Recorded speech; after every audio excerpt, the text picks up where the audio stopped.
माशाअल्लाह, अल्लाह गवाह है कि जितने लोग यहाँ मौजूद है मैं उनको पहले कभी ना देखा ना मिला। हो सकता है कि ये लोग ने मुझे टीवी पे देखे या मेरे कैसेट देखे, लेकिन कोई शख्स अगर इस्लाम कबूल करना चाहता है तो मैं उसे रोक नहीं सकता हूँ, ना ये देश रोक सकता है। मैं आपसे ये पूछना चाहता हूँ भाई साहब, क्या आप पे किसी ने ज़बरदस्ती की इस्लाम कबूल करने के लिए? जी नहीं। किसी ने कोई फोर्स किया? जी नहीं।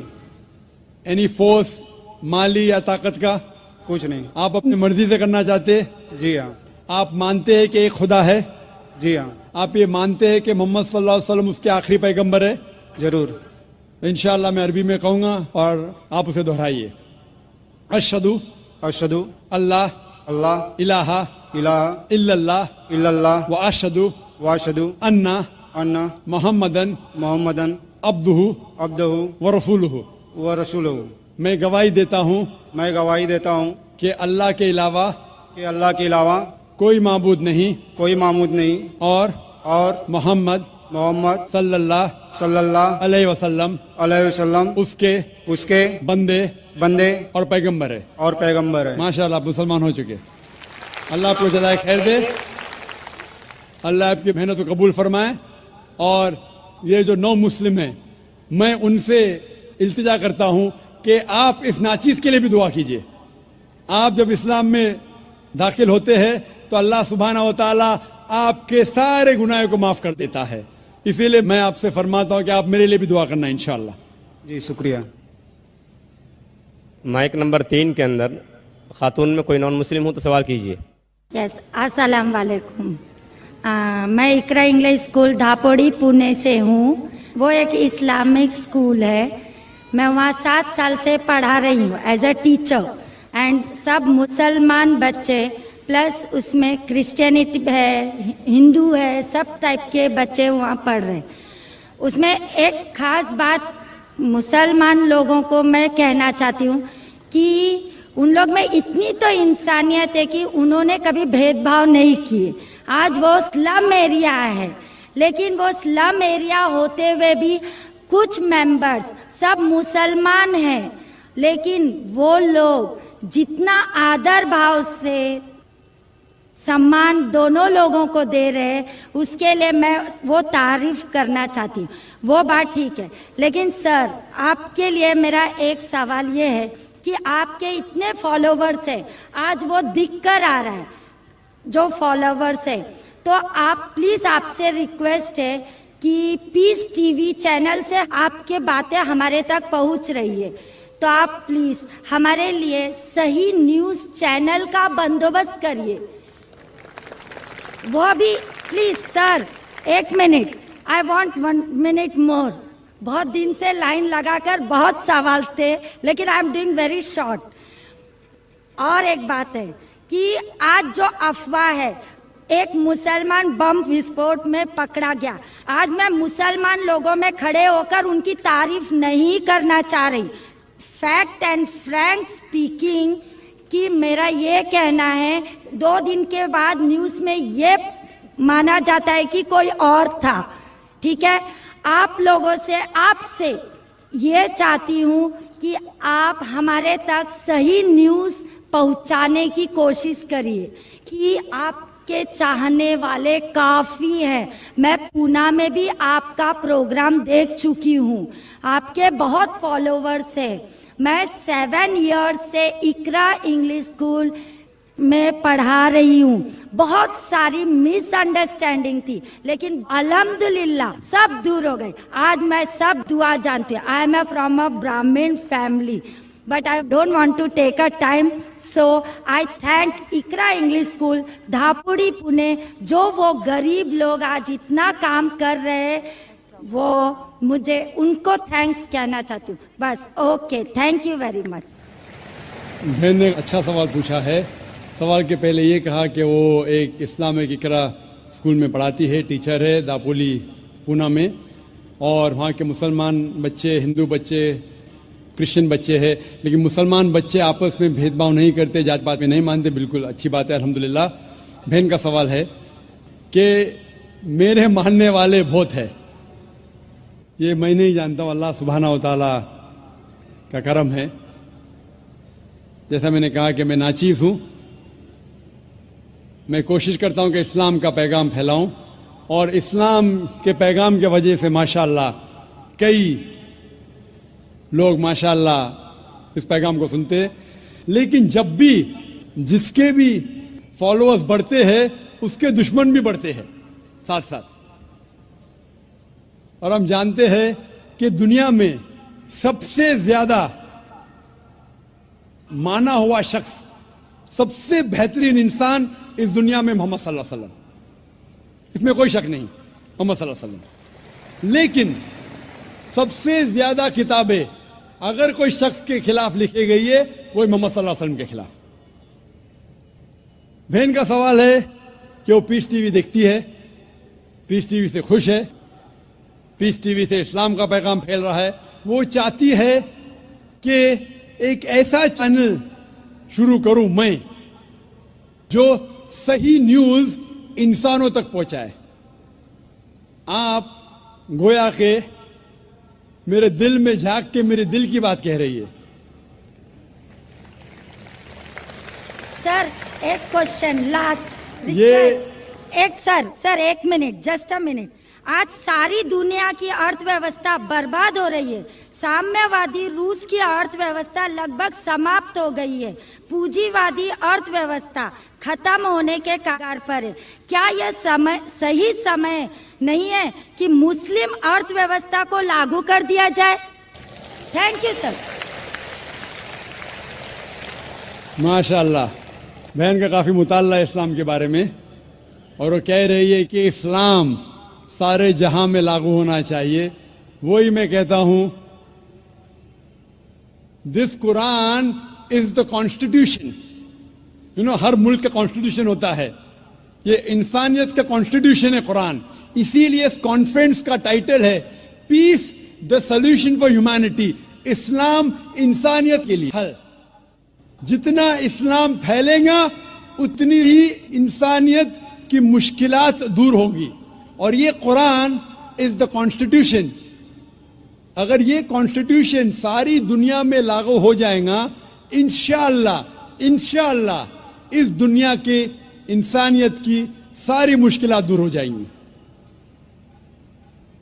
आपने जैसे फरमाया कि एक न्यूज चैनल होना चाहिए, यह मेरी ख्वाहिश है।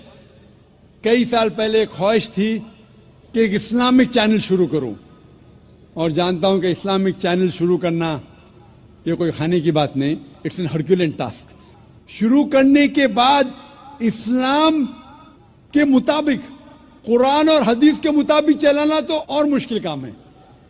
ये अल्लाह ताला, और मैं हमेशा समझता हूं कि अगर जो भी चीज आप करना चाहते, आपको जो भी अल्लाह ताला ने दिया है वसाइल, उससे शुरू करो। आपके पास 100 रुपया, शुरू करो, रुको मत, जब वसाइल आएंगे तो शुरू करूंगा। हमने शुरू किया हमारे इदारे के जरिए, अल्लाह ताला ने हमारी मेहनत को कबूल फरमाया।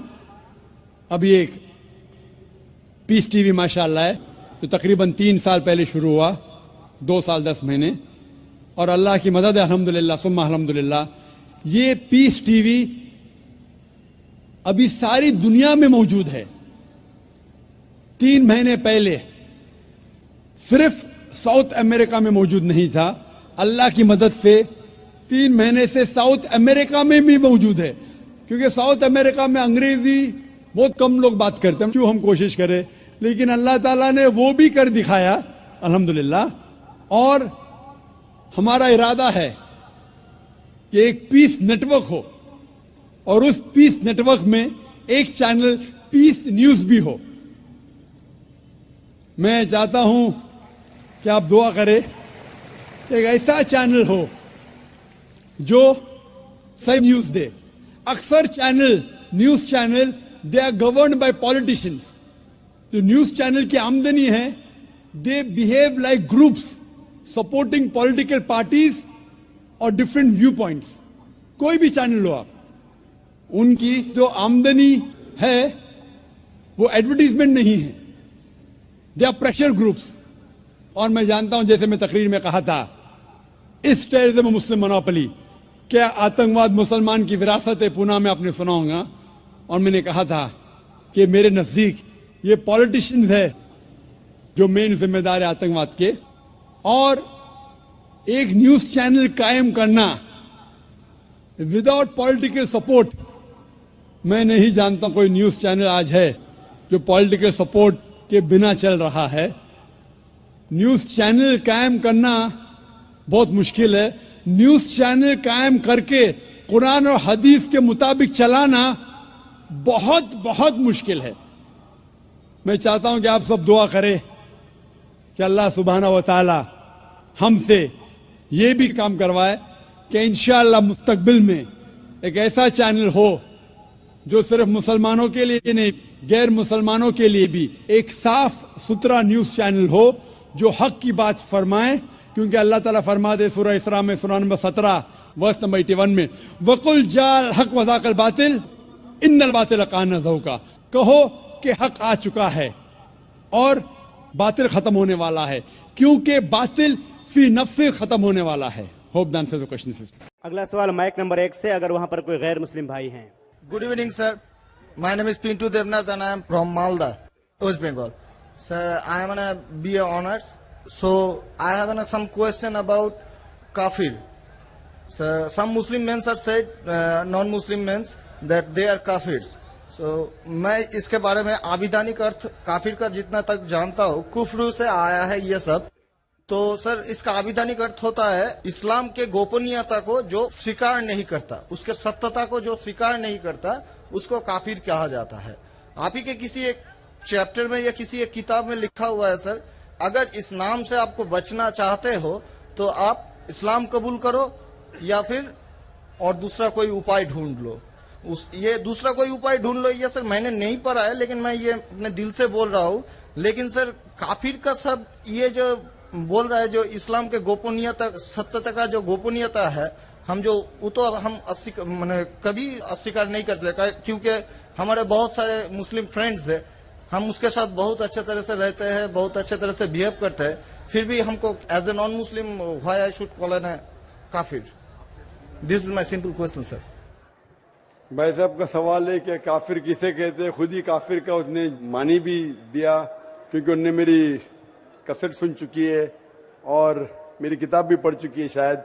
इसमें कहा है कि काफिर आता है लफ्ज कुफ्र से, जिसका मानी है कि इस्लाम की हक्कानियत को झुटलाना। कुफ्र मतलब ना मानना। इन शॉर्ट, काफिर मतलब जो इस्लाम की हक्कानियत को नहीं मानता है, जो नॉन मुस्लिम है। तो अब नॉन मुस्लिम है क्या है? नॉन मुस्लिम है ना, अब नॉन मुस्लिम तो काफिर कहेंगे ना। और जो आपने आखिरी पार्ट जो बराबर से नहीं सुना, मैंने ये कहा, आप चाहते हैं कि कोई आपको काफिर नहीं बोले, आपको क्या गाली लग रही है? काफिर गाली नहीं ना। काफिर मतलब जो इस्लाम को नहीं मानता। इंग्लिश में बोलेंगे नॉन मुस्लिम। अगर आपको गाली लगती है कि काफिर गाली है, एक चीज अगर आपको लगता है गाली है और कोई आपको काफिर नहीं कहते, इस्लाम कबूल करो, कोई काफिर नहीं कहेगा। ये किताब में लिखा था और कुछ नहीं। हम तो कभी सर इस्लाम के गोपनीयता को या सत्यता को कभी अस्वीकार नहीं किया है ना, हम तो कभी भी नहीं बोले ऐसा, तो हमको क्यों काफिर बोला जाए? आप मानते खुदा एक है? हाँ जी। आप मानते कि बुत परस्ती गलत है? सर, बुत परस्ती मतलब ये समझ नहीं है। मूर्ति पूजा गलत है क्या सही है? मूर्ति पूजा सर, हम हिंदू है, अब माँ दुर्गा का जब पूजा होता है, माँ शेरावाली का जब तो पूजा ये हो तो आपको मानते हैं। लगता है कि आप स्वीकार कर रहे हैं, लेकिन स्वीकार नहीं कर रहे, क्योंकि वेद में भी लिखा है कि खुदा का कोई अक्स नहीं है। मूर्ति पूजा भी गलत है हिंदू मजहबी किताब में। तो आप अगर मूर्ति पूजा करते हैं तो इस्लाम की हकीकत को झुठला रहे। आपको लग रहा है कि मैं इस्लाम के खिलाफ नहीं हूं, लेकिन अगर आप मूर्ति पूजा कर रहे, कुरान में लिखा है मूर्ति पूजा गलत, वेद में लिखा है गलत, तो आप अगर करते हैं तो जो भी आपको काफिर बोलता है सही बोल रहा है, मतलब आप गैर मुस्लिम है। उसमें बुरा लगने की बात क्या है? आप समझ रहे ना? नहीं सर, आप बोल रहे कि मैं इस्लाम की हक्कानियत को नहीं झुटला रहा हूं। झुटला रहे तो है, आपने बोले मूर्ति पूजा करते मतलब झुटला दिए।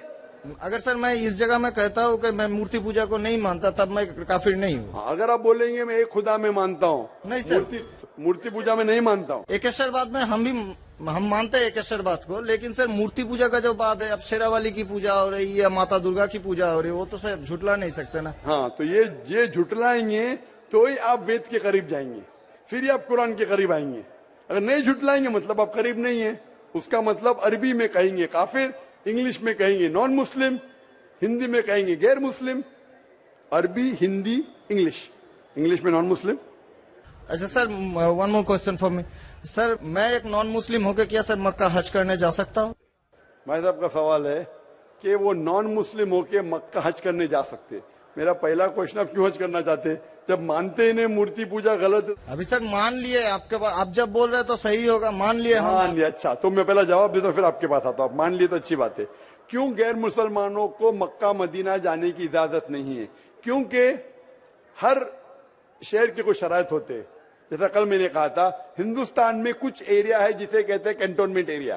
कैंटोनमेंट एरिया मतलब सिर्फ मिलिट्री के लोग जा सकते हैं, civilians not allowed. Civilian not allowed. आप सुन चुके मेरा जवाब, सिविलियन नॉट अलाउड। मैं कहूंगा नहीं, मैं हिंदुस्तानी नागरिक हूं, हिंदुस्तानी नागरिक है सही है, कैंटोनमेंट एरिया में अलाउड नहीं है। वो लोग जो अपनी जिंदगी देश को बचाने के लिए लगाए हैं उनको अलाउड है। उसी तरीके से मक्का मदीना हमारा इस्लाम का कैंटोनमेंट एरिया है। वो लोग जो अपनी जिंदगी देने को तैयार है इस्लाम के लिए, वो लोग का अलाउड है, बाकी लोग का अलाउड नहीं है। पहला जवाब। दूसरा जवाब, हर मुल्क में जाने के लिए वीजा की जरूरत है। वीजा मिसाल सिंगापुर में गया था पहली बार 1986 में, इमिग्रेशन फॉर्म में लिखा था डेथ टू ड्रग ट्रैफिकर। अगर ड्रग आपके पास मिला, कत्ल। मैं नहीं बोल सकता अरे डेथ पेनल्टी खराब है, सिंगापुर में आने का है, रूल को फॉलो करो, वरना सिंगापुर में मत आओ। आप समझे ना? इसी तरीके से हर कंट्री में जाने के शराइत है। अमेरिका जाने के लिए सबसे ज्यादा शराइत है। तुम ये करते, are you a terrorist? Sir जहाँ पर आपको भी रोका, are you a terrorist question है। किसने हाँ लिखा मैं अभी तक जानता नहीं हूं। किसने हाँ लिखा अभी तक मैं जानता नहीं हूं। Do you belong to terrorist organization? अभी तक के मैं नहीं जानता हूं किसने हाँ लिखा। ये क्यों लिखते पता नहीं मुझे। इसी तरीके से मक्का मदीना जाने के लिए एक अहम शर्त है, सबसे अहम शर्त जो जरूरी है वो ये है कि वो शख्स जो मक्का या मदीना जाना चाहता है वो अपने जबान से कहे ला इलाहा इल्लल्लाह मोहम्मद रसूलुल्लाह, ना कोई माबूद है सिर्फ अल्लाह के और मोहम्मद सल्लल्लाहु अलैहि वसल्लम के पैगंबर है। इसमें अगर आपको यकीन है तो आप जा सकते हैं। नहीं सर, इसमें बहुत एकदम यकीन है, क्योंकि हम जब 4 साल पहले ट्रेनिंग में थे तब हमारा एक दोस्त, मैंने दोस्त का दादा हुआ करता था बड़े भैया से, उसने हमको सिखाया कभी किसी मस्जिद के सामने से जाओ, अगर तुमको कुछ ना आए सिर्फ यही बात बोलो ला इलाहा इल्लल्लाह मोहम्मद रसूलुल्लाह। माशाल्लाह। बोलने के अलावा यकीन करते हैं खुदा के? हाँ जी। आपको यकीन है कि बुत परस्ती गलत है? आज से तो यकीन हो गया, ठीक है? आप आज से यकीन हो गया, कल क्या किया वो माफ हो जाता है। आप मुसलमान बन के कल क्या किया माफ हो जाता है। तीसरी चीज, क्या आप मानते मोहम्मद सल्लल्लाहु अलैहि वसल्लम आखिरी पैगंबर है? हाँ जी। तो आप मुस्लिम बनना चाहते हैं? अभी ये तो पिताजी और माताजी के ऊपर डिपेंड करेगा। आप बनना चाहते, पिताजी माताजी ने, आप बनना चाहते? हम अकेले बन के सर, वो लोग भी तो हमारे इंशाल्लाह आएंगे। वो आएंगे क्या नहीं, अल्लाह ताला उनको पूछेगा। पहले आप कबूल करेंगे फिर उनको लेके आएंगे ना। हम तो तहे दिल से आपका बोल रहे हैं कि हम कबूल करना मानते चाहते। खुदाई के? हाँ मानते बुत परस्ती गलत है? गलत है। आप मानते मोहम्मद सल्लल्लाहु अलैहि वसल्लम पैगंबर है? हाँ। आपको कोई भी जबरदस्ती करा ये कहने के लिए? नहीं। कोई दबाव नहीं। कोई भी आपको रिश्वत दे रहा है? नहीं। आप अपने दिल से करना चाहते हैं? हाँ, तहे दिल से। उसके बाद जिसको भी आप कहने के आप कह सकते हैं। तो मैं अरबी में कहूँगा, आप दोहराएंगे? Why not? अशहदु अशहदु अल्लाह अल्लाह इलाहा इलाहा इल्लल्लाह इल्लल्लाह व अशहदु व अशहदु अन्ना अन्ना मोहम्मदन मोहम्मदन अब्दुहु अब्दुहु व रसूलुहु। उरसुलुहु। मैं शहादत शहादत देता हूँ के अल्लाह के अलावा कोई माबूद नहीं और मोहम्मद सल्लल्लाहु अलैहि वसल्लम उसके पैगंबर और बंदे हैं। माशाल्लाह मुसलमान हो चुके। अभी मैं दुआ किया इंशाल्लाह अल्लाह ताला को और हिदायत दे, आपको सबसे बेहतरीन जिंदगी दे इस दुनिया में और आखिरत में भी। और मेरी आपसे इल्तिजा है कि ये पैगाम आप अपने वालिदैन के पास भी लेके जाइए, क्योंकि आपका फर्ज है कि आप उनको हक्कानियत बताएं सर। और इंशाल्लाह आपको अगर जाने का है मक्का, अभी आपको पासपोर्ट में चेंज करने पड़ेगा और इंशाल्लाह मक्का आप जा सकते हैं। इंशाल्लाह आपको मुश्किल है तो मुझे कहिए, मैं इंशाल्लाह आपको मक्का लेके जाऊंगा इंशाल्लाह। Sir one more question sir, please sir. Sir मैं सर एक मेरा सर लाइफ अचीवमेंट चाहिए सर, प्लीज सर एक ऑटोग्राफ देंगे आप? इंशाल्लाह अगर कोई पेपर आपके पास है पहने तो इंशाल्लाह मैं आपको दे देता हूँ इंशाल्लाह।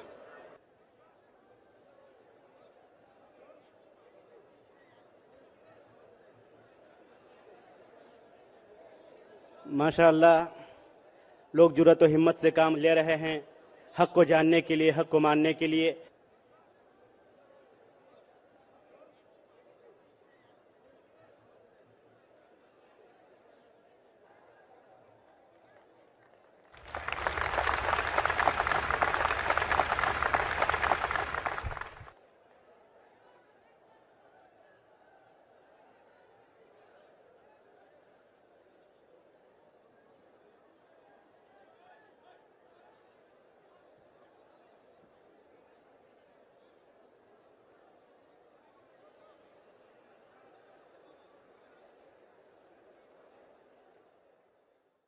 अगला सवाल माइक नंबर 3 से। अगर कोई है माइक नंबर 2 पर, वहां पर अगर कोई गैर मुस्लिम भाई हैं तो अपना सवाल कर सकते हैं। माइक नंबर 2 से। मैं श्यामा मंडल प्राइमरी स्कूल का टीचर हूं। मैं मालदा डिस्ट्रिक्ट से आया हूं। मेरा मन में बहुत दिन से कुछ सवाल है मेरा धर्म के प्रति, और जो स्वर्ग और नर्क के बारे में बार बार बोला जाता है, ये सचमुच क्या स्वर्ग और नर्क कहीं पर है? ये मैं जानना चाहता हूं। या ये डर है जो इंसान को गलत काम करने से रोकता है? इसके बाद मूर्ति पूजा के कारण रामदेव बाबा जी बोलते हैं, श्री श्री रविशंकर भी बोलते हैं कि मूर्ति पूजा, जैसे कि जो मूर्ति है जो अपना कर्म किया है, पहले धर लीजिए कि हम लोग कृष्ण को मानते हैं, तो कृष्ण ने जितना कर्म किया है, अगर हम मूर्ति को देखते हैं तो उसको गुण जो है वो हमें याद आने लगता है।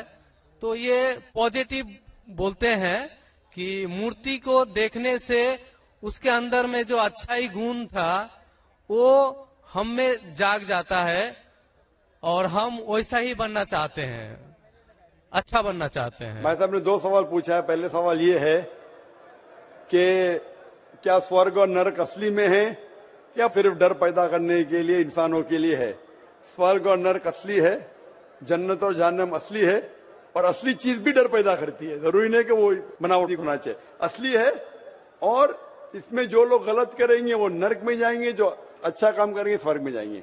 जहां तक कि दूसरा सवाल है कि रामदेव बाबा और श्री श्री रविशंकर कहते हैं कि श्री कृष्ण को जब उसकी तस्वीर को देखते हैं, मूर्ति को देखते हैं, जो अच्छे काम किए वो याद आते हैं और आप उनके जैसा बन जाते हैं।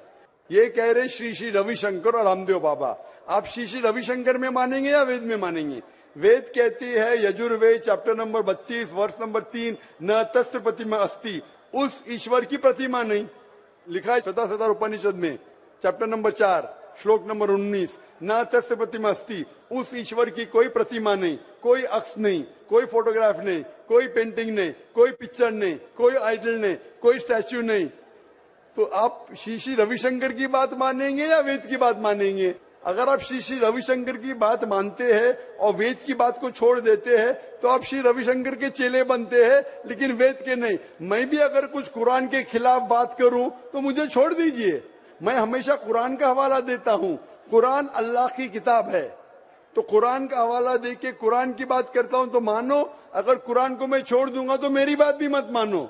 जो कुरान और सही हदीस के खिलाफ बात करता है, कितना भी बड़ा आलिम हो, उसकी बात मत मानो। उसी तरीके से मैं जो बात कर रहा हूं वेद की बात कर रहा हूं। तो अगर वेद की बात टकराती है श्री श्री रविशंकर से, रामदेव बाबा से, और मेरा डिबेट हो चुका है श्री श्री रविशंकर के साथ, मेरा डिबेट श्री श्री रविशंकर के साथ हो चुका है बैंगलोर के अंदर। और वो डिबेट देखिए आप, वो डिबेट का मौजू था concept of God in Hinduism and Islam in the light of the scriptures. Means धर्म की जितनी किताबें हैं उनकी रोशनी में खुदा का क्या तस्वुर है इस्लाम और हिंदुइज्म में। और मैंने इतने हवाले दिया वेद के, हिंदू धर्म क्या कहता है। आप वो डिबेट देखिए और आप ही फैसला कीजिए कौन हक के ऊपर है।